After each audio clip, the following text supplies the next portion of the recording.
I'd like to call the Planning and Zoning Commission Development Impact Fee Committee special meeting for September 11th to order. Please rise for the pledge.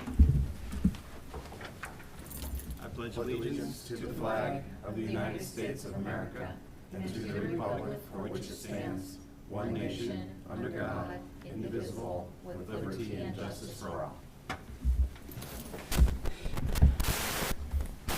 All right, good evening, everyone. Let's start with roll call. Carey? Here. Walton? Here. Kimball? Present. Stephenson? Here. Schlethauer? Here. Hampy? Here. Wilhelm? Here. Any ceremonies, announcements, appointments, or presentations that are action items tonight? None. See none. Any amendments to the agenda? Yes. Due to the nature of the agenda tonight, we are going to skip item 1, item 2, item 3, and item 4 in order to move us along to administrative staff reports. I think that makes sense. Anybody have any concerns with that? Done. All right. Declarations of conflict, ex parte contact site visits? No. Nope. Seeing none. Moving right along to our action items tonight, administrative and staff reports. Bob, is this as an action item? What's our It's action? that we're not supposed to be technically, there taking? is no action to have in tonight. Okay. Just, we always put it under that, just in case it is an action. There's no action to be taken this evening. This is an informational presentation on the, where, an update as to where we're at with the development impact fees. Okay. Will there be a later action item on it? There will not, down the road. There's probably, I think there's 2 more presentations that will come back to you guys during the process. And this is where we're at tonight. And Melissa Cleveland is with the with Welch Comer, and Todd Chase, who is on Teams virtually, is with FCS Group. And they're 2 of the 3 consultants working on the impact fee report phase 1. All right. Sounds good. Ready? It's all yours, Melissa. Okay. Yep, let me get started here. So Bob did kind of introduce this. So this is phase 1 of the impact fee study update. And so like you said, there's 3 consultants on this team. I'm managing the project. And then Todd from FCS Group, they're a financial consultant who does a lot of impact fee studies. Am I close enough? There we go. And then Jennifer Martin from Iteris, they do the traffic modeling part of it. So they run the city's regional model, which is a subset of the KMPO sub-regional model. So that's a big component of the transportation fee. And so tonight we just wanted to kind of give you guys an update of where we were. We've been doing a lot of things behind the scenes, working mostly on the growth type of components of the fee calcs, and just wanted to bring you guys along the ride a little bit so that you knew where we were going, and where we'll be probably in December of this year. So let me see if I can. Okay, so this is the way the city kind of elected to do this is in 2 phases. So right now we're only under contract for phase 1, which is really to take a hard look at the methodology. You guys do have an impact fee study, and it's not that old. But the people wanted to kind of take a look at it and see if there were different ways of looking at the methodology, specifically growth. The way we calculate growth, because an impact fee is basically growth paying for their impacts onto your infrastructure. And then look at police, parks, and transportation. Now, right now, you have 2 transportation fees, one that's circulation, like roadways, and one that's multimodal fee is what it's called. So kind of taking a look at if there's a different or maybe better way of doing some of those. Also in phase 1 is looking at alternatives that the city may want to consider. That's with maybe not just having one fee for the whole city, but looking at a zone or maybe more than one zone and applying different fees. Being able to scale fees fees, mostly that's talking about a single-family residential by home size. You know, so a smaller home may have a smaller impact and a lower fee. That's oftentimes a way that cities might take the affordable housing issue into consideration. Looking at non-residential fees, and if we want to potentially wrap parks into non-residential fees. The multimodal one that I already explained that might be addressed in a different way, and then just clear ways to escalate these fees annually so that you don't always have to be updating the study. So then after that, then the city can elect to move on to phase 2, which is actually preparing the fee calculations, the report, and implementing those fees. And part of the reason that they started with phase 1 was because the transportation plan for 1 is still kind of in the works. So we really couldn't, with all of the fees, go on to that next step.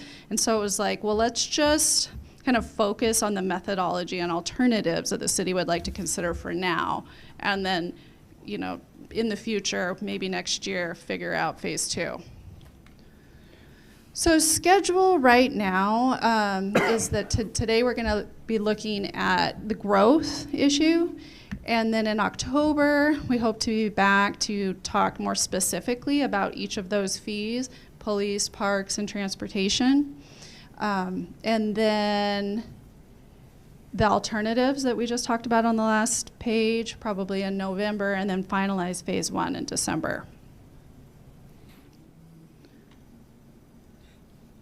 So basically, and Todd is on, and I don't know if we're going to be able to see him the way, Todd, can you unmute and can we hear you?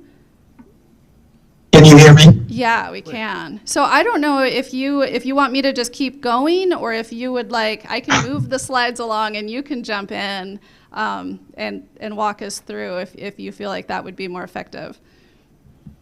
Yeah, that's great. Just once you go ahead and just page through, and I'll add 2 cents here and there. Okay, that sounds great. So basically, the impact fee. You know what, let me just take one step back. And I know you guys have been through this before because your impact fee study is not that old. But you guys, as the Planning and Zoning Commission, act as the Development Impact Fee Committee.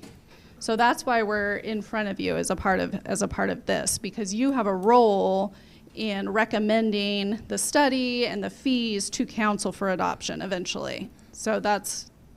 And you guys have been through this before, so I'm seeing nods like you know what you're doing.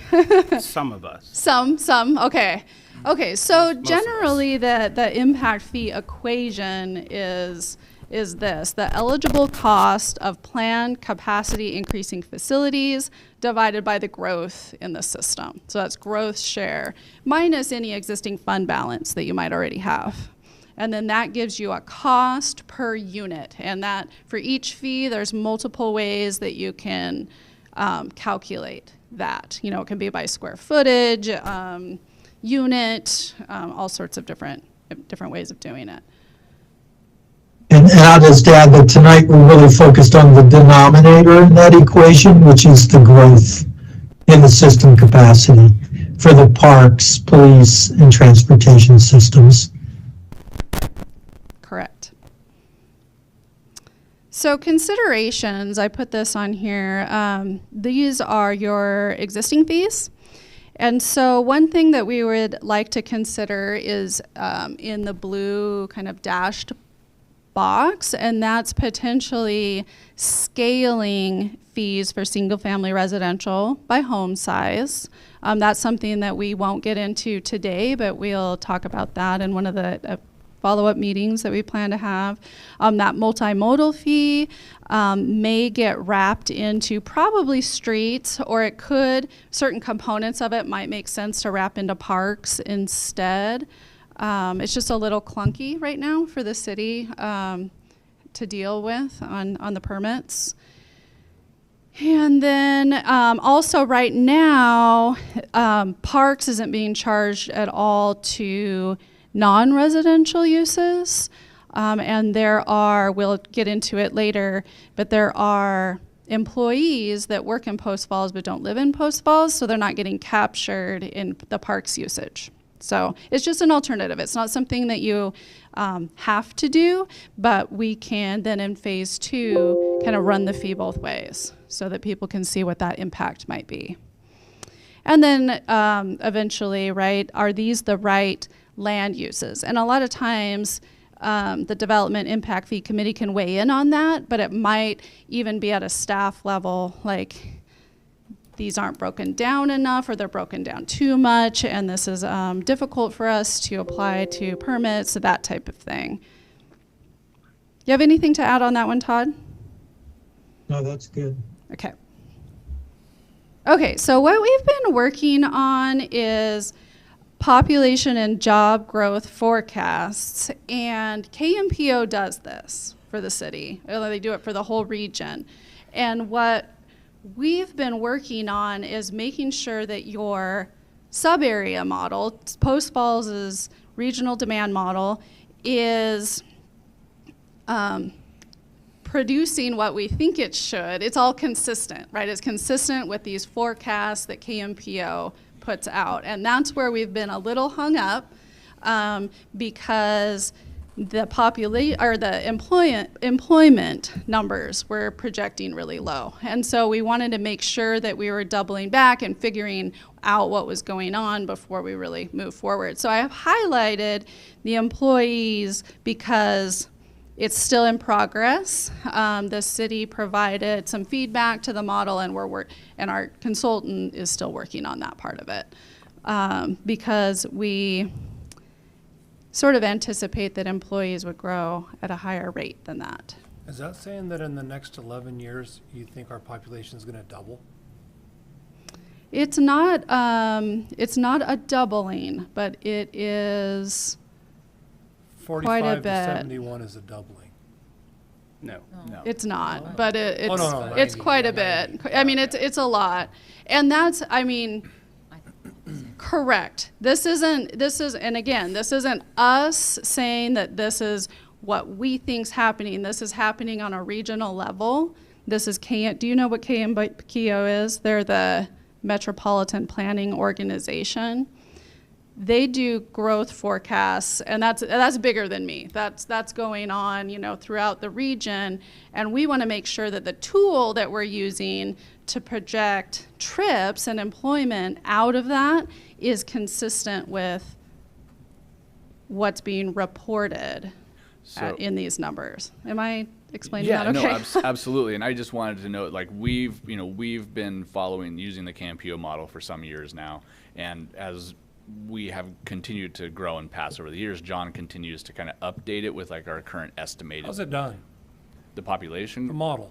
Well, it looks at historical growth. So it looks at at least a 10-year period. I'm just saying 10 years ago you looked at it. What did 10 years ago say today would be? It's pretty accurate. Pretty darn This is Yeah. what I was going to say. Was like It it's is. pretty close. John's numbers that he updates are usually within a pretty minor error.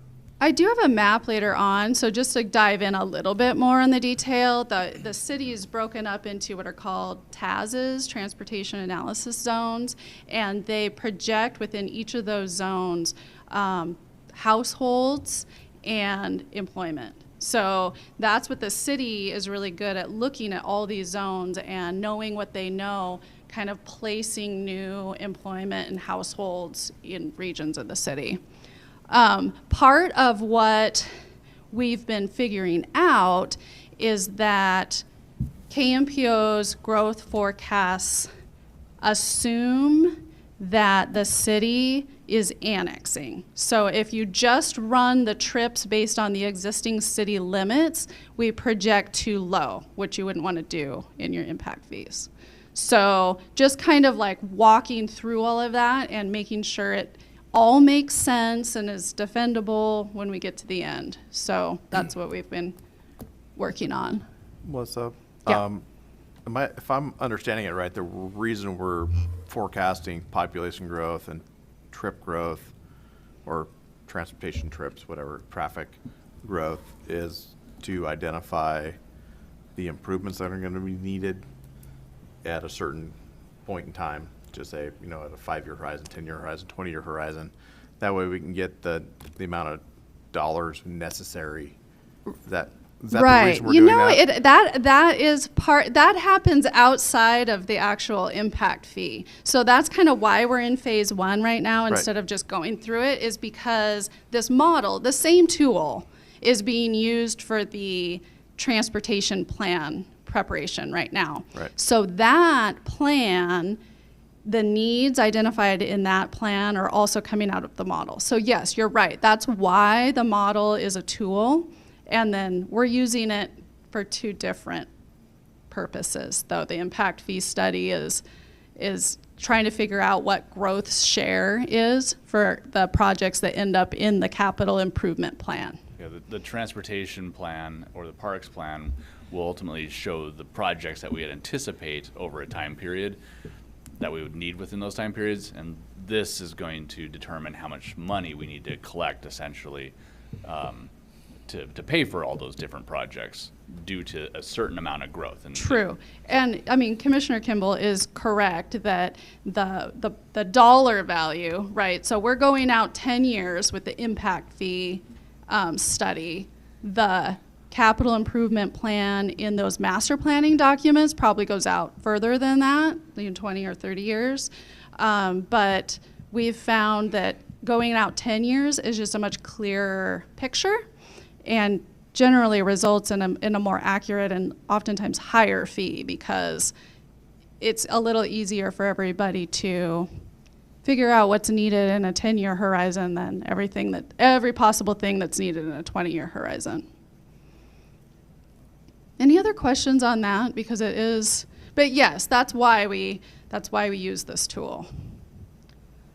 It's defendable, it's peer reviewed, it's all those things. Going back to the employee numbers there, so Campio gave a forecast, city gave a forecast, and you guys were thinking these look a little low, so you're just digging into it more so we can accurately Yep. move forward with Yep, the model. and then there'll be a double back with KMPO to see if they want to update their model, or are we going to depart from their model, which is fine as long as everybody's eyes wide open and it's documented really well. Sure. I think that there were some areas that KMPO we felt was underestimating Okay. certain employment growth in areas. So I think that's why we tackled it, Gotcha. as opposed to just relying on KMPO's data.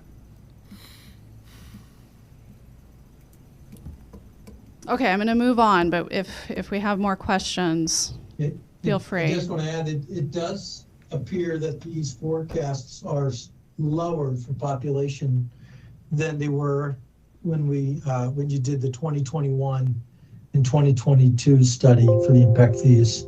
Slightly lower. Correct, yeah. So the projections that we had when we did the last impact fees, growth looked like it was going to be higher than, say, that 71.5 by 2035. Same thing as like when we did the comprehensive plan, and that's what we kind of based that on. Is, comprehensive plan had a window, a horizon of 20 years, and we were looking at 104,000 people by 2040. That's now been revised because the growth rates have not quite kept up with that original anticipated growth rate. And Campio has modified their growth rate coming down. At that time, I believe it was at like 4.85% per year on average, and they've lowered it down to, I think you're showing 4.22 for that horizon, but I think that their long-term horizon is kind of showing a 4.0%. It's right around 4. Yeah. Yeah. Thank you. Which is still a pretty significant growth rate. So. Mhm. Okay, and then this slide we'll actually kind of get into more with the parks, but this is showing people living inside the city and people living outside the city that work in the city.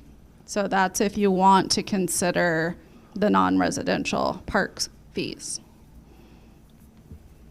which Yeah, we'll helps to come back kind of to that. spread out the burden of the parks Yeah. on, out of being all in the residential fee to kind of spreading it out into the commercial stuff as well. I think the key takeaway on this is that it's about 10,000 people per day coming into the city to work that don't live in the city. And those people, those workers, probably, could be utilizing your parks. They probably are to some degree. And if you do want to charge a non-residential fee for parks, this is one way we can kind of get to that number, a nexus. So what evidence do we have that people working outside the city or living outside the city who work in Post Falls are actually using the parks on their way home or to, versus just some random person from Spokane Valley Right. coming over and hanging out at Corbin Park? So there's not a way to capture the person who is a visitor that's not staying in a hotel. There's really not. This has come up in other cities too. I mean, there's not a way to capture those people. So you can, I understand that's, it would Sounds it like would be a just a- desire, but I mean, it's, It sounds like this is what you're saying is, to me, this is, you believe, a justifiable way correct. to add tax to the business or a fee to the building permit for the business by saying, well, your people might use the parks, so we can hit you with this extra fee, and it's defensible. Yeah, it's Yeah. not, I mean, it's divvying up the fee. It's the same like Ray was talking about, or Commissioner Kimball was talking about You can call me earlier. Ray, it's okay. There's this bottom line that we don't know yet because we don't have, we're not to that phase yet, but it's how do you split that up? And it's just an alternative to consider, right? So this is just the data that goes into considering what that would look like. Right. And so then it lowers the fee a little bit for the residential. So then residential isn't 100% covering the park impact. So you're saying that there's only, do you think there's over 40,000 residents, only 3,000 are working here? The people that live there, yeah, it says only 3,500 people that live and work in the city. 10,000 people come in every day. And this And is from- 13,000 people, 500 Census. go outside the city to work every day. And the source on this is the census? Yeah, it's a 2021 data is the latest year they had this. And it was a pandemic year too, so it may not be great, for accuracy, but that's the latest we had. I guess I do find it a little bit of a stretch that someone driving home from work is using the parks and how that's a significant impact. One of the things I could do is we do have a program that that we pay for that we could potentially look at, each day, who's utilizing the park during the daytime hours, say from 7 a.m. to 6 p.m. if we want, and it would kind of, more or less give us an idea as to where these people are coming from, or going to afterwards. It would Sure. take some digging into, but I could look at just for some spot checks, just to get an idea. I mean, it's just, so, But- really, for a typical worker, that time period is when they're working. And, I don't know, It's not, we'll get into it. It's Okay. not like they have the same level of impact on the park system that a resident does. So It's quite a so bit less. When you guys earlier said we're working on the denominator, does that mean we're figuring out who to spread the fees over more so than how to control what the fees are themselves? Correct. We're not even running the fees in this phase. So we're just looking at the different methodology alternatives that the city can consider and how we'll calc it when we get there. And then we might have, if this is something that the city wants to look at, then we'll run it. And if people are like, oh man, we don't want to do that to the non-residential, then they just won't adopt that fee. It's just something to have as an alternative. Yeah. Yeah, because I the, like working on the numerator better. that's not this phase. We'll Okay, get into this conversation later in the presentation for sure, because we have a whole few slides on this, yeah. just to, So the existing methodology, parks isn't CIP based, it's level of service based. So it's acres of parkland per population, stuff like that. And so we're considering, and I think are working towards going CIP based on that, so that it's just a little more transparent. The public can see this is what you're collecting for, this is what you're going to do with the money, and that type of a thing, instead of it just being basically a pot that, you know, goes into it and then the city uses it as they see fit. So they have, the parks staff have worked on a CIP. So we're considering going to that. And then the same with the multimodal pass, they actually do have a pretty good plan for that. So right now, they're looking at just linear feet of different types of trails, but we'll probably end up going with a more CIP-based for that as well. And then also probably wrapping that into the transportation fee instead of having a separate fee. What's CIP again?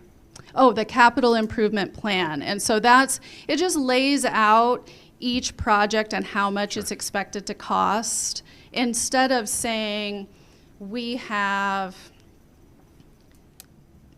27 miles of trails, I don't know. And so based on our population of 45,000, we need 42 miles of trails to have the same level of service in 2035, right? Instead of doing that, it's going through and like actually identifying projects. Yeah, that seems better.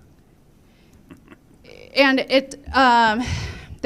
the apprehension to doing that is the fear that, well, what if we didn't think of something and there comes a park project that we need to do that wasn't on our impact fee CIP? Well, then you just amend the impact fee CIP, which you're allowed to do. You just can't change the bottom line. So you can swap projects out so it's not like you put the CIP together, you're locked in forever, and now we can't do what we really need. That's not true. It just gives everybody a little bit more of a real idea of what the thought was behind all of these projects need and what you're money. going to spend the money on. People want to see why they need the money. Yeah, exactly. And it's good for, the development community that's paying these fees to see what it's going towards. So with regards to multimodal paths, right now, it is, just like you said, it's a lane miles, right? So it's based on number of miles per person, or whatever. Person trip, yeah. Per person trip, Right. or people living, or whatever it ends up being, however it's calculated, but it's a certain number of feet. I don't even know what it is, like 5 feet per person trip or something. Right, something.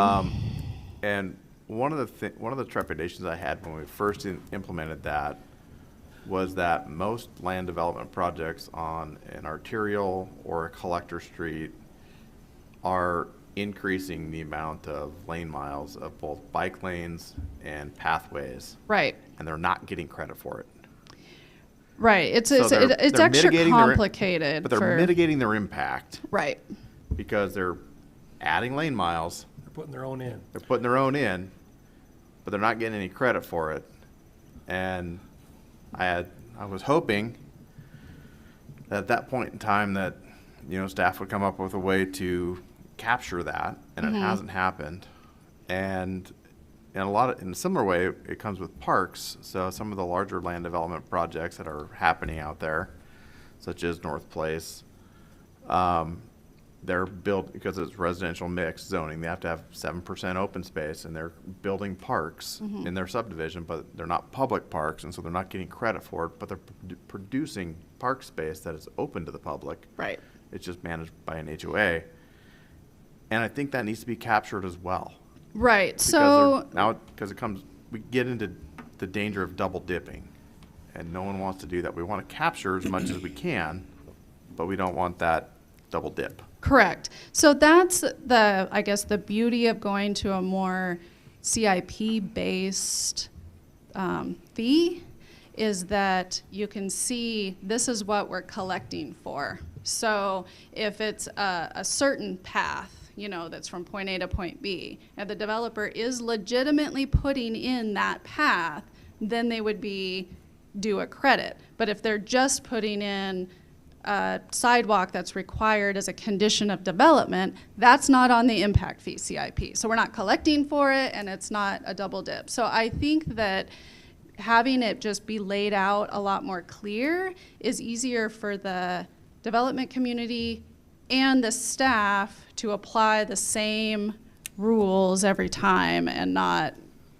is that? Right, yeah, no, and one of the things that we also want to be able to pull out of this project is to be able to better calculate those credits, because we do recognize that, yes, when people are doing frontage improvements, in some of these areas, they happen to be doing bike lanes that count towards this system.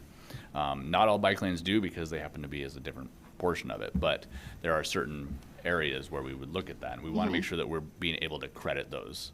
And again, what I think that ultimately will likely bring down I'm guessing that I think that the total dollar amount that's being applied to the multimodal system is likely to come down in terms of the needs, I believe, through some of this project that we're working on. So. Okay, because Yeah. I mean, as I understand it, the capital improvement plan for multimodal at this point basically focuses on the region-wide trails. Right. So the Prairie It's more Trail. typical to do that. Right, and so, but the level of service isn't calculated that way. No, and And so it's an that's. apples and oranges calculation. Exactly. So Todd and I have been kind of pushing the staff to go more towards a CIP based, because it's just a lot clearer. It's really cut and dry that this project is on the CIP, and it's not just so many acres of parkland that's developed, and to what level is it developed, and it just kind of takes that confusion out of it, Yeah, to make sure okay. that growth's share is paying their share, but not more than their share. One thing that I'd like to say is that when, a moment ago, you said that the developers pay for these fees, but they don't. Yeah, I mean, they pass them on, Developers right. don't pay for these fees. This is tenants and homeowners that pay all these fees. I think that's important to remember, that the developer finances it, but it's all passed through. So it's the That's true. future tenant. That's true. Right, and if there's, I mean, I'd really look at it from the standpoint is, I think we need to at least a little bit step back and look at what is the impact of development on parks. If a developer's building a park in a subdivision, then they should get some sort of credit for that, because they're increasing park space and usability for the people who are living there. And I think that's an important thing to remember and to bring into this conversation, because they're mitigating parks, that they're mitigating their impact, and that's the whole point of it, is to mitigate impact. Now with the multimodal pathways and impact on a prairie trail or a centennial trail or a river trail, I think those are the three big ones that we have in our CIP. I guess that's kind of up for debate to talk about. Right. So we'll get into this more in the next meeting, but it might be that the city goes to more, the stuff that the impact fees being collected for are the more regional and community-sized parks, and not the neighborhood parks that end up in subdivisions. And so if that's not part of the calculation, and you're thinking that that's just getting mitigated, by neighborhood parks, or just something that's not in the CIP, then we're not collecting for it, right? So that's not part of your fee. It doesn't mean that they're not also due their impact on the regional park system that we are collecting for. So, Okay, so if we're going back to the denominator part, then if we were to go back a couple slides to how the population, there we go, so the population, so let's just say if today is ground zero, and we identified that there's $5 million in parks that's needed in 2035, or $10 million in parks needed at 2035, then the developer impact, or the developer share of that, would be the increase from 48,961, or $45,399 to $71,513. Right, it's a percentage. That Yep. percentage. Right. So Yeah, and we do, I believe, have slides on that as we get into this a little bit further. So then how does the current population fund the rest of those improvements, the rest of the 10 million? That, just say it's 38%, whatever, I'm grabbing a number, but it's close. General fund, grants, the rest of the community has to pick up what's not growth share. That's Okay. how kind of all these fees are calculated. I mean, there's still an obligation for the rest of the people to Yeah. pay. And the focus of the CIP will be those projects that are specifically related to the increase in population. Right, So and we that can would be go property through, tax whether- based. yeah, yeah. we can go through the CIP, and there might be projects that are 100% growth eligible, like they're brand new, that's just because you're growing. And then there could be other projects that are more percentage based because the existing population will also use them. And that happens on the road system as well. It's not, Right. you don't expand a road and then say it's all because of growth when, 70% of the traffic is already existing. Right. So it's not, the impact fee isn't the end all. It's not the way that the city funds everything that they need, because it can't be. It's only growth share. Okay, thank you for explaining that. Yep.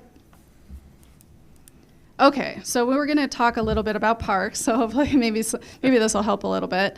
There are basically two types of parks: new park facilities and improvements. Those are what we were talking about. Those serve new growth, so those may be 100% growth eligible or impact fee eligible. And then the other type is expansion of existing parks that serve kind of a mix of new growth and existing users. So maybe we have 3 tennis courts, but we want to have 4. And so, the existing users are using some of that as well. Let's see here. Anything else, Todd? You and I were talking about this earlier, and I know you explained some of this really well. Well, this is where the city has a policy level of service that's been adopted. I don't know how long it's been adopted, but it's basically 6 acres per 1,000 people for the level 1 parks and 10 acres per 1,000 people for these level 2 parks, which are, I assume, a little less developed more than level natural. 1 parks. I'm assuming these are all public access parks in terms of Correct. the policy level of service, As in owned not by the the city? HOA parks. As in Okay. public, yeah, Okay. not like a Yeah. private park, yeah. And then the existing level of service based on the current inventory is 5.3 acres per 1,000 for level 1 parks, but 14.8 for level 2 parks. So it looks like some of those level 2 parks could be further developed into level 1 parks to hit the policy exactly. But that's kind of the current situation. So we cannot fund an increase in level of service with impact fees. We can only fund up to our existing level of service with impact fees. So when we do come up with a CIP-based improvement list at 5.3 acres per 1,000 for level 1 parks and 14.8 per 1,000 for level 2 parks, we're going to have to compare the acreage amounts in those categories to make sure that if we are going above that 5.3 in the future or 14.8, we include a separate funding mechanism for anything over and above that. We'll see when we get to that. Yeah, does that make analysis. sense? You aren't allowed to fix an existing deficiency with impact fees. Right.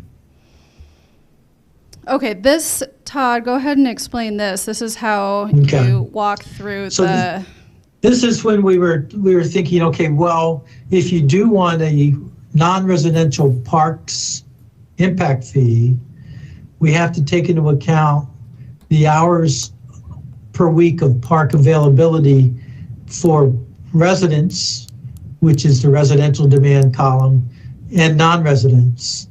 And the people working in the city, we're only assuming that they can use the parks 4 hours per day max, 7 days a week. And then the other hours per day are available for residents. So residents, whether you're working or not working, you have a lot of potential hours you could be using the parks. Not that you are, but the parks are being maintained by the city for use by the public, whether you're a resident or a visitor or an employee. And so we have used this approach in other cities in Idaho and Washington to come up with kind of an allocation of parks demand overall for residential, non-residential customers. And you'll see in the next slide that one employee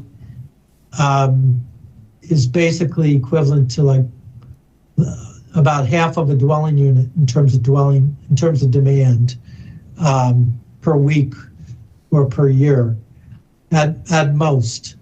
And so we kind of converted everything into hours, and then we looked at the ratio of non-residential employees to local population, and then the average number of people per dwelling unit. And we did some math, and we came up with this ratio. It's kind of an ERU ratio. And we could vary this by job type if we wanted to include it. And we might only want to apply it to certain types of non-residential categories, like they did in Coeur d'Alene earlier this year. We only applied this to lodging units, lodging in like RV developments, because they have a lot of visitation. So there's different ways you can utilize these numbers, or we can just ignore it and just continue to do what you've been doing, which is just charge residential growth. I don't really have a problem with the lodging items, but the job creation items, I don't like. It's a big factor. The fees are a huge factor in adding a new facility. Mm-hmm. I bought some property in Post Falls to add another facility a few years back, and the fees are what stopped me from building the facility. I instead bought an existing facility outside of the city and took the jobs there. And it can be a deciding factor for whether or not to create jobs within the city. And if we've got 3,000 people out of 41,000 of our residents working in the city, doesn't seem very healthy to me. Well, I find it a little bit of a stretch that someone who lives in Spokane Valley and works in Post Falls is going to leave work and stop at a park on the way home, or opposite, Yeah, on the way to, I mean, and I'll note that I know I've even got staff that don't live in the city, and during their lunch breaks and things like that, they go and run on the trails. Yeah, You know, so I mean, in a sense, that is staff. that is who it is. outside I the believe city it's more utilizing it. justifiable than a good idea. But I think that what I'm enjoying is like getting the input from you guys, and I think that, you know, we probably will continue to kind of look at it. I think that it's a good idea to continue to look at it and kind of see where the numbers shake out. And in the end, kind of like with Coeur d'Alene, they only ended up applying it to one category or two categories, you know, and maybe that's all we do, or maybe we don't apply it at all.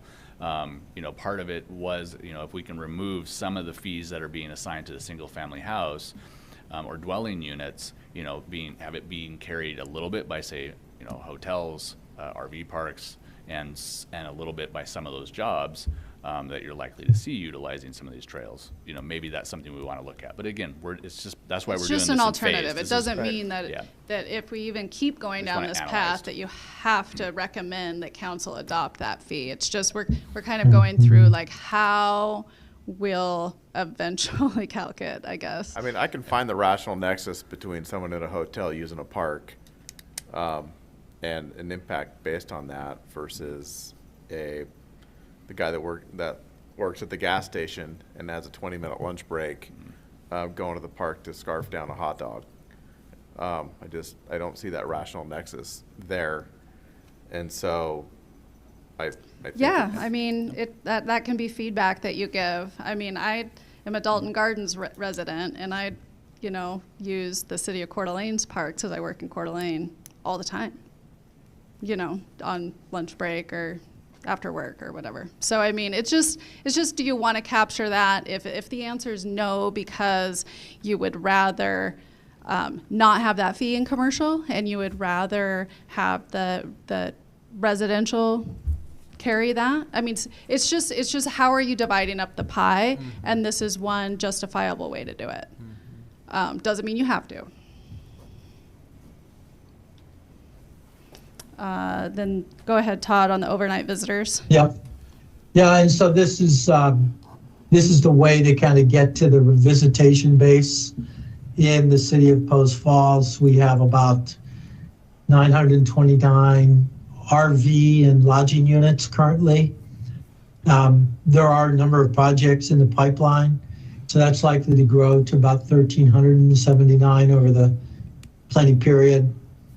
We can use occupancy data from various surveys. We have visitation reports for various regions within the state of Idaho.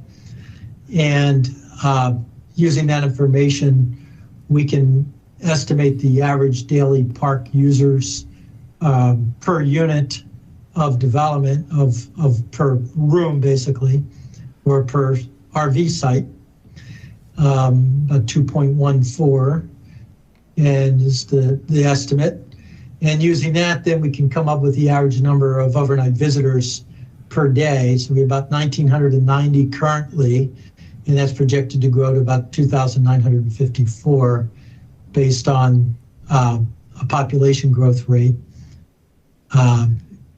And so the change, 964 additional visitors per day in year 10 is likely. So if we wanted to include that as part of our customer base for parks and allocate the cost per unit in the denominator to both housing and this kind of ERU for lodging units, we can do that. And so I'll show you the next slide where we kind of show with and without. So the top table is what the change would be in customers for parks if we just focus on population, but 26,114 additional people over 10 years. And if we included the employment and the overnight visitation estimates, we would have closer to 30,700 customer units. So it would lower the cost per unit, but then it would distribute it out more to a wider base. So as we've heard tonight, maybe there's like 3 different ways we can come back to you when we actually do some alternatives, with and without non-residential, and further, like with and without hotel lodging units and RV sites. Any more questions or thoughts on that? One thing I can't wrap my head around, if we take and we estimate these large increases in growth share, can you go back one slide? Like 33% change in growth share, okay? And so if it doesn't come true, but we've allocated, let's say we only get 1 new person, okay, instead of 26,000. But we've allocated all this, all of our fees to be based off of growth. What happens if they don't come? Well, then you don't have the need, And we don't build so it. you just build less. right? So if you are projecting, 10,000 and you get 1,000, then you just don't have the need You that don't the have 10. the money. You didn't collect the money. Right, but you also don't have the need because you're not paying for existing deficiencies out of the impact fees anyway. You're paying for what you're going to need because of these new people. So you would do less. You would have less money, but you would also need to do less. Uh-huh.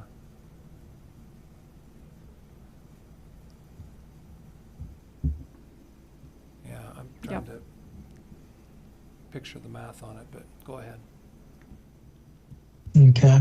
Okay, well, that's basically how the parks fees are calculated. So, I mean, we are going to get a little bit more into detail next meeting, but that's kind of what we have in mind for, like Todd said, the denominator, who are the customers, I guess, and how do you divvy it up? So, police, right now, they don't really have a CIP. They have a facility plan, so they're kind of trying to work into a CIP. I think they had some staffing issues, and so they're kind of trying to figure that out. So we're not quite as far along with the police CIP side of things, but do you want to kind of walk them through these assumptions, Todd?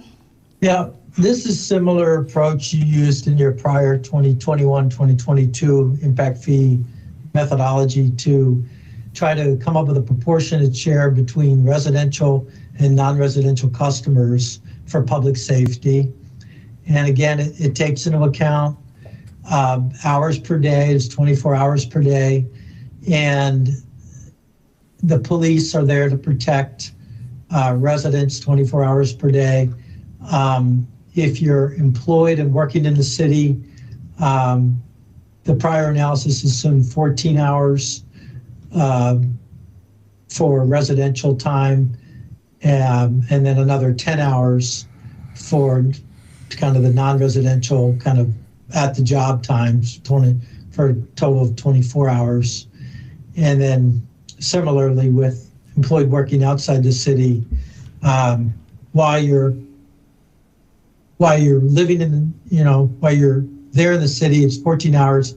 Outside the city, there's still 10 hours that they assumed in the prior study that the police would be there to protect your home, even though you're not there. And so this equates to person hours for residential and non-residential, and they add up to 1 million per this is per day, based on all these workers and residents. And then we just look at the allocation. So it comes up with about an 89% of the police facilities, services are dedicated to residents, and about 11% dedicated to non-residents or commercial industrial, basically. It's an okay way to come up with an allocation. The only other way we've used is where we actually look at police calls by land use type within the city and how many of those calls were going to residential properties or non-residential properties. We could do that as well, but this is kind of where we are for now. I would think that call data would be a lot more accurate representation of who's using the services. Yeah, as long as it's accurate in terms of, what type of use they recorded on that call. A lot of times the call data ends up in a street or a public place, and there's no allocation to a land use. Right. I mean, there'd be a traffic, right? So speeding ticket, not, Yeah, that goes into the doesn't count bucket, if you will. Right. right. But call to a house for domestic disturbance, call to Walmart for shoplifting, each one of those would go into a separate bucket. Yeah. Yeah, Well, it's, we can take a look at that we as can well. look at it. This It's- is just, it's- seems like it's got a higher proportion going to the non-residential. That it has a higher proportion? Yeah, per individual. 119 off of 12,000 versus 935 off of 47,000. And I think it would be the other way. I think it'd be much higher residential. Well, we can I- look into the call data. It's oftentimes a lot of work for the city staff to come up with it, but we'll see how they categorize it. A lot of It- times it's I will by say this, address, and so I mean, that's. this allocation does bump up your residential share from your prior methodology of 76% to 89%. So this is a fairly large shift from your prior methodology for public safety allocations. And your non-res goes down from 24% to 11% in this approach with this current data. But we'll look at the call data as well. Maybe there's a blend, we could come up with and bring that back to you in October.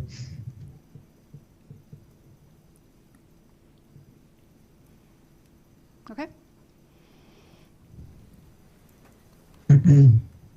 Yeah, so this was trying to come up with your current level of service for public safety facilities. And the existing inventory based on your 2022 CIP Which is in the included facility plan. a facility plan included 35,800 square feet of floor area for police station and other storage facilities. You have 24,000 square feet of surface area for parking. You have 47 sites for communications network, antenna basically, and 3 sites for communication facilities. So we had that data. We allocated it for res and non-res based on the prior table. And then we calculated your current residential level of service based on population estimates, and your current non-residential level service based on non-residential floor area in thousands of square feet. And then we projected that out based on those growth rates we showed earlier to come up with kind of a net new units needed over the next 10 years. And we have some unit costs for construction of buildings and parking and communication facilities from your facility plan and your current inventory of assets and what they cost when they were delivered to come up with a very preliminary number of public safety impact fee eligible costs of about $7.2 million. So that's like, you're saying cost $6 million to build 15,000 square feet? And all of that would be paid for by fees, impact fees? That's what would be supported. It doesn't mean that that's going to be the CIP. The CIP just probably couldn't be more than this because this is what your current level of service would support. Yeah, CIP could be higher. So when But we last talked you to may not this- have a CIP for police. Eh, We've got Yeah. police station expansion, and then we had talked about one thing we don't have yet was that idea of a substation. right. Right. So I think this part of it still needs to get refined. Yeah, we're still needing to refine those CIPs.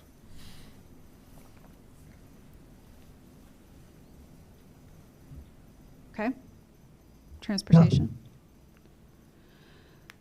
So what we were looking at, or what the city had asked us to look at, was having a separate city center fee for transportation. So there's this boundary, which was taken from the city center plan. And there's another map here that we've been working with Iteris because they need to pull the trips out by TAS. And so we've been kind of looking at this. And just thinking that the downtown core is kind of already built out for the most part, and maybe doesn't have development in that area, might not have as much impact on the transportation system as somebody building out on the prairies or outside of this zone.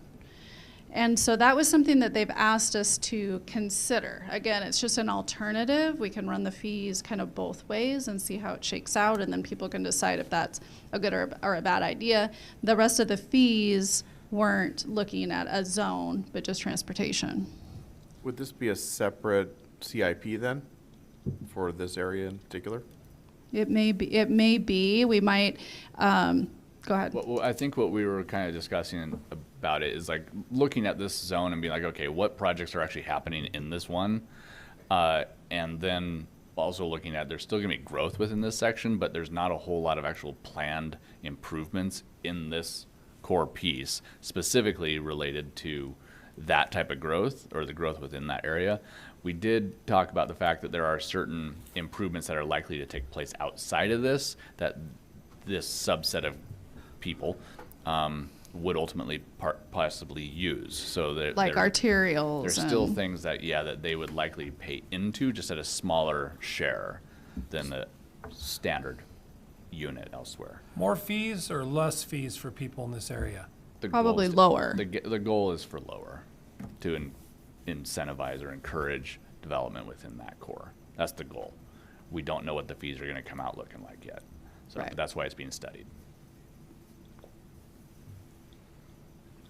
So would that mean proportionately the area outside of that would grow by the, so if the CIP stayed the same, interior share It got is- smaller, then the exterior share would get bigger? Correct.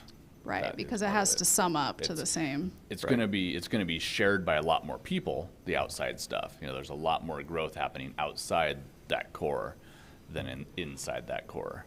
So you've got more people paying into that big bucket. You have outside more of it. people at a higher rate. Correct. It will be, it potentially would be, right? Potentially. Yeah. Potentially, I don't, yeah. yeah, But Either the same or higher. most likely, yeah. Yeah, Otherwise, I wouldn't- don't think anyone would do it. yeah, Yeah. no, we're not gonna, if it's gonna be the same, we're not doing the district. That's not. Right. Right. But, yeah, so, but we're trying to look at it, and we're making sure that it's all defensible too, that make sure that, those that are using those services are paying their fair share. The other thing to consider when you have a separate zone like this is, are you gonna collect enough within that zone to do a project? Because you have a certain amount of time, 7 or 11 years, to spend the money on a project. So if you're not gonna collect enough to do the projects in the zone, then it doesn't make sense to have a separate zone. Because you might have, 300,000 in several different buckets, but you can't actually get a project done. And so then you start refunding the money when you get to the deadline. And that doesn't really serve anyone to do that. So, Has that ever happened? Coeur d'Alene. yeah. I think Coeur d'Alene had a bunch of zones that they weren't able to really utilize the impact fees because they had split them all out too much. They had four And they in the actually city. refunded the fees? I don't know Hayden's if they- refunded fees too. Yeah. Not in transportation, but they had public safety fees that they ended up refunding. Yeah, it's a nightmare for staff. You have to track down who to give the money back to. Like you were saying, the developer might have pulled the permit and paid the fee, passed that on to the homeowner, but who gets the money back? The Pumps changed developer. hands 3 times since then. And what if their business is out of business now, or like it's just not something you want to do. So you want to look at. We can look at it, and it might make a perfect sense for you guys. We just don't know yet. So we just wanted to bring you along that this was something that we've been asked to consider. Yeah, Spokane's, you can look at Spokane's map, Right. and they have 7 or 8 zones. 6 or whatever, 7, I 6 or think, 7, yeah. yeah. And you can tell the core is a very different impact fee than way out in the Wandermere area and the South Hill, deep South Hill. Those are the Right. higher ones. Right. So anyway, it's just a, Yeah. Well, I think incentivizing a downtown is probably a good idea. Yeah. Because we've been talking about it It's for the goal. 20 years and we still don't have one. And Yeah. lowering fees is a fantastic incentive, so. I think it probably makes sense. I agree. So the vehicle trips is the denominator for the transportation fee. And so that is generally PM, peak hour trips. So that's basically pulling that out of the model. That's why we're so concerned with making sure the model is correct, at least as correct as it can be. At least it makes sense, right? We're not questioning it. And then that percentage gets allocated. Growth, and this is like growth share of the trips. So there's trips that are in the system today, and then there's an increase in trips in 2035.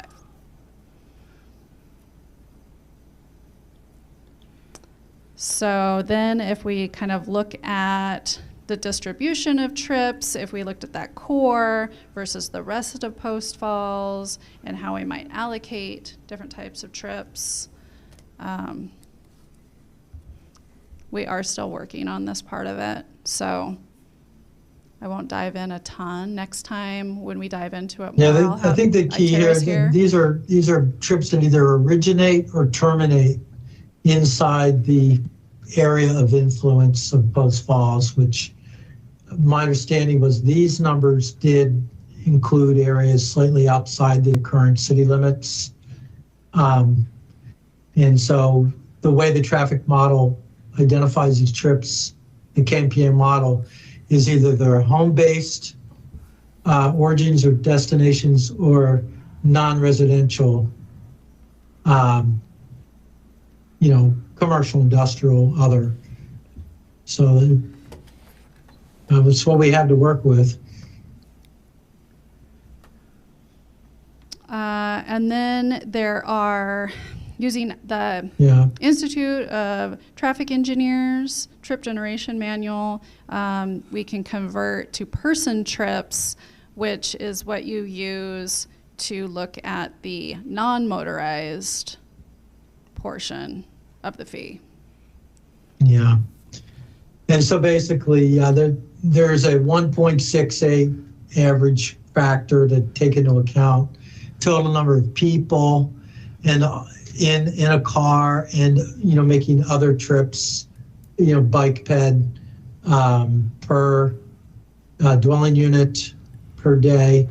And you can apply that to the total number of vehicle trip ends, average daily trip ends of 9.43 for single family to come up with an estimate of average daily person trips per day of about 15.8 for single family, 11.3 for multifamily, and close to 12 for mobile homes. We've been recommending that for other non-residential uses, we just assume that, there's the number of vehicle trips equal the person trips to keep their rates lower. There are some factors that we could pull from ITE for different types of commercial, especially shopping centers, where they do have a number of person trips per 1,000 square feet of development. But a lot of cities have been not confident in those numbers because the surveys included in the ITE each year aren't robust, and they may not even represent Idaho. They might be from Florida or California. And so we're just not real confident in the non-residential trip data, person trip estimates from IT at this time. So if I'm understanding that right, the 1.68 is 1.68 people per vehicle, essentially? Yeah, and it's kind of 1.68 person trips per vehicle trip.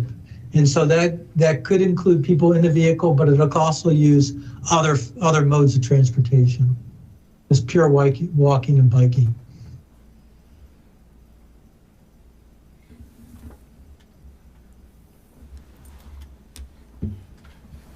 And so this would be our person trip growth forecast if we apply those numbers to the draft average daily trip data. We end up with, I think there's average daily trip data. It might be peak hour vehicle trip data. I can go back and look at that.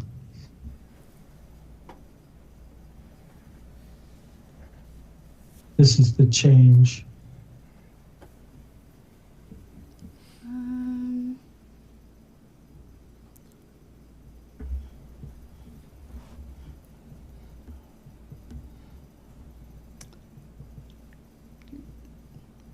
Well, we can make sure on that, right, Todd? Yeah, we'll come back and look at Okay. that. I think we tend to apply it to average daily trips when it comes to person trips. And we only really use this for the multifamily component of the impact fee. We don't use it for the other portions of it. It's just the multimodal. I mean, I'm sorry, the multimodal Yeah. portion. So this is trying to capture multimodal? This isn't for transportation. Yeah, Right. It's that non-motorized component of the transportation fee. So if one trip, all right, I'm trying to understand this. So one vehicle trip equates to 1.68 Person trips. person trips, but that 0.68 is the combination, that added 0.68 is the driver. So each vehicle has a driver, so there's one there, and then the 0.68 is a mixture of passengers in the vehicle, bicyclists, and people walking, pedestrians. Is yeah. that- Correct. okay. Because when we pull stuff out of the model, it's just vehicle trips. It's not person trips.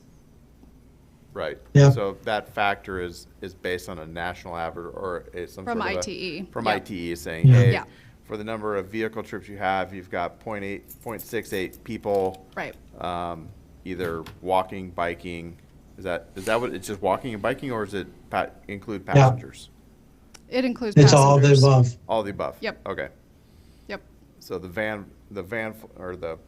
includes the school bus rolling through the neighborhood with 32 kids on it. Correct. And as well as, you Correct. going Just to. all the land uses mixed Okay. mixed together. I mean, an average. Can you go back one? Yeah. So this is your breakdown, and this is for transportation or not transportation? This is how you're gonna split it up? The non-motorized. Non-motorized is half non-residential, meaning like businesses, and half people residential? Correct. Right, I don't Todd? get it. I don't Yeah. get that. Mm-hmm. What is, Yeah. what are these people, I don't understand, what are these people at the businesses doing? What's the impact? Well, these are just total person trips, so it includes vehicle and non-vehicle trips to homes as well as businesses. This is the change over 10 Right. years. So residents drive to businesses in the city as well. So it's just person trip impact of residences and non-residential. And this is during the peak hour, And by this the is way. PM I did peak. check into Yeah, that. You were saying this is not driving? Is this people walking and or biking, so to speak, to work Well, and back this to is home? all or the is the that person what's- trips, It but we only includes use people this. driving as well. Right. This is everything, but we only Every use trip. this in the non-motorized portion of the fee. Because the vehicle portion of the fee, we can pull the trip growth right out of the model. But the model doesn't calc person trips to deal with the people who aren't in a vehicle. So if I'm, But there aren't many people walking to businesses. isn't that what that says, is 1.0?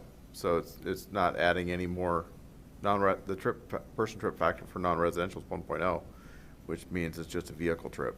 Right. So that's what Yeah. he was saying Yeah. before. Is so we're Right. not, Yeah, that's what we'd like to assume. yeah, because we don't have good data to assume Mhm. more than that. So the home-based trips are the ones that are capturing the pedestrians and. Well, we're using this to Got it. calculate the multimodal, you said. So, but the multimodal, we're saying half the demand on multimodal is from businesses, but businesses don't have people walking to them. Right, I mean, what that says there is that there's zero multimodal associated with non-residential. So the Probably make multiplier more is sense one. when we get into the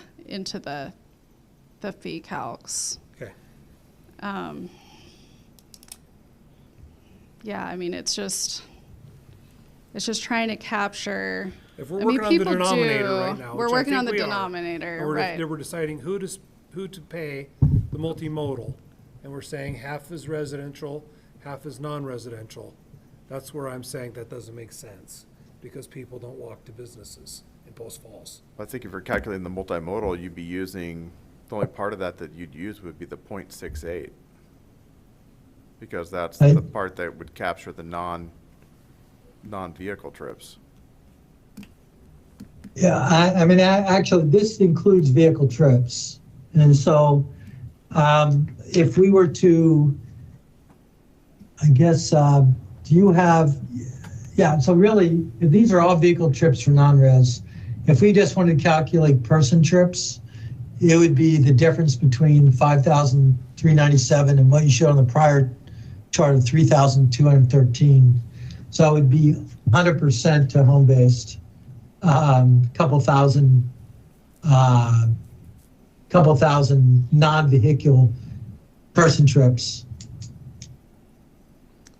So Let's get this I don't know, clear it's and we'll bring it back probably next confusing. time. Maybe I'll use a graph or something to kind of help show where these come from and how they get allocated Yeah. into that I'm motorized making lots of notes. fee. Yeah, Yeah. we'll bring this back I'm to you in trying to think October about and how to try to make it make explain better. sense.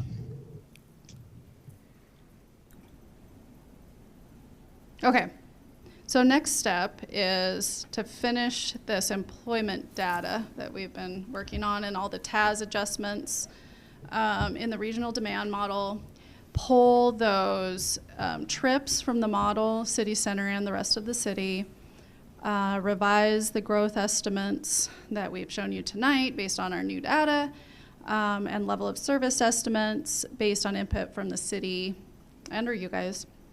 And then in October, we'll come back and we'll talk a little bit more detail about police, parks, and transportation. And then in November, we'll talk about potentially scaling the single-family fees by home size and how we would go about that and what data goes into it. We can talk a little bit more about non-residential park fees at that time, and then we can talk about methodology for kind of annual escalation of fees, which is really helpful for cities so that they don't get behind. I think like Coeur d'Alene got really behind, like 20 years behind, and then when they redid their study, it was quite a shock. So it's nice to just kind of build that in so that nobody has to deal with that. We currently so- we currently do some Yeah. escalation every year Okay. using the ENR Yeah. Yep. index. But Yep, so just kind of like establishing that this is how it's going to be done.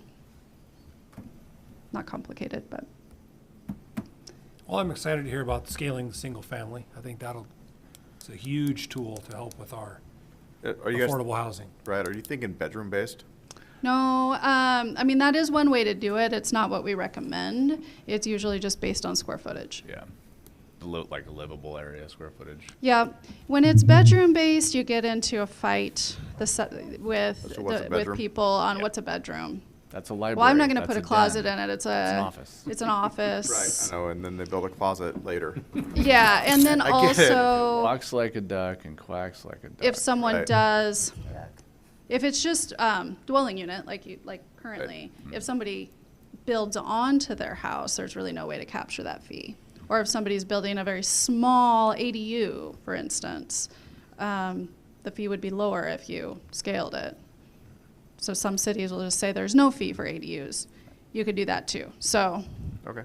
Yeah, and we've discussed internally whether, you know, this is like just based on, you know, square footages, completely square footages, or whether maybe we tier it with square footages, which potentially allows for somebody to add on without having to pay an additional fee. But, you know, again, putting it within some kind of category, you know, 500 to 1,000 square feet, 1,000 to 1,500, or whatever that looks like. Right. yeah, Hayden Trying to has plan it. buckets like Okay. that. So, and then Coeur d'Alene, they just went with a straight square footage, right, Todd? Trying to remember. I think that's where we landed. On that Yeah. one. Mhm. And that was, their reason was like, that way, there's just really no, you know, someone trying to stay in this bucket because the fee is a little bit lower or something, and Well, we already have. calcing it inside the studs We versus, already I have don't, you buckets know. though for housing types, and so I think those buckets make sense. All we have right now is, that's a single family house, whether it's a 600 square foot house or a 4,000 square foot house. I just mean, but for our zone, you know, for our zoning, our cottage houses, tiny houses. They're all the we same have- right now. We have square footages already broken up, and so I think that using those for the buckets makes sense.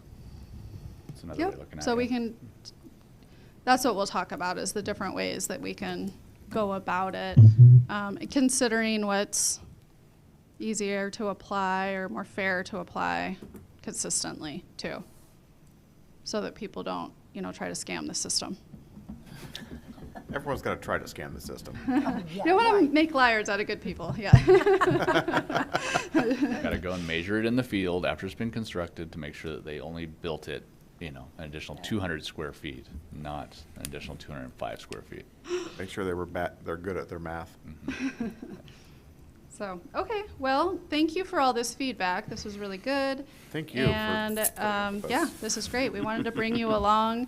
We kept thinking, well, let's just wait till we're done with this, or let's just wait. And we're like, let's just get in front of them so that they're kind of along the journey with Yeah. us. It's a lot of information, so it's better to get it. in Yeah, right? There's a lot that goes into it. I agree. Well, thank you. Appreciate the input. All right, thank you. Thanks, Todd, for coming. I'm glad it worked out. All right. Have a good day. Thanks. I don't like that scaling thing. I think this was, Somebody, yeah, so, somebody that's do you have 60 any- years old bought a house that's Any final 2,500 thoughts square on that? feet. Go ahead. I got a lot of good input from you guys. I know that Todd was taking notes too, so Yeah. we can kind of come back to that. I do agree there's some areas where I've got some questions Sure. and obviously different ideas as to, well, what are we gonna do with different, you know, like the parks fees in particular, you know, and that the multimodal piece too always comes into question. And, you know, we did talk a lot about, how do we apply credits and when do those get applied, and really trying to look at, I'd rather not apply credits, so we're trying to make sure that we're not charging for things that already are gonna be taken care of by the developers anyways. So we've got different ways of looking at it, and, you know, and how those buckets get Yeah. built.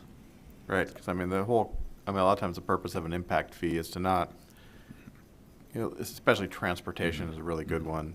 You know, you can do a transportation impact study and figure out that the 20-year horizon for a large project is going to have these impacts, and you can fund them based on that. You can get that, the developer can build it.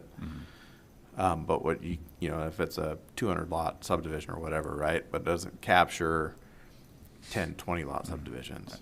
You know, those incrementally have the big impact, but at the same impact, but you can't capture that with a traffic impact study, which is why impact fees really capture the small incremental stuff, the stuff that you would fall between the cracks. Right. And again, with doing this new study as well, part of it is to, as we move forward in time, that potentially it is set up in a method and manner that we can update those fees, not just the standard escalation, but update those impact fees potentially separately, so that if parks methodologies and all that stuff change, or transportation changes dramatically, you know, those are able to be done individually, as opposed to having to bring forward every single time, you know, here's every single fee being adjusted based on this massive study that we had to undergo. So Is EMS and fire not included in this? We don't do their stuff, we just collect their impact fees. You just collect them, so that's more because it's the different districts. Right, they have their own impact fees, we just Cross happen city to. lines, okay. Because we take in the building permits, we charge that fee and then just pass it on. Gotcha. So Exact- they were, because of the code change 2 years ago, whenever it was, they were allowed to include rolling stock, so their vehicles and, or at least some of their equipment It that, has to last over 10 years. Okay, certain. So like $1 million fire truck, I believe, can be included. okay, and that's our, specific in what types of rolling stock. and so as the police department going through that same process for None of the looking police at, department stuff, rolling stock meets those requirements. okay, so they have limited, The police cars, cruisers don't technically last that long, okay. so. Cool. I think it'll all be more clear next month and in the coming months. It's math, how clear do they actually get? It's math, No, you can, it's you tough. can do a lot with it. And it's always tough. I mean, I remember when Julie was giving the presentations last time when we were finalizing the last study in 21, and it can be tough to follow no matter how we do it, but we do want to try and lay it out so that it is as easy as possible to understand Yeah. and have it laid out. So, Yeah. but this is finding that denominator. That is part of the tough discussion. So, Yep. Thank you. thank you guys. Thank you. All right. Any commissioner comments? No more. All right. Move to adjourn? Move to adjourn. All in favor? Aye. All right. Adjourned. Thanks, guys.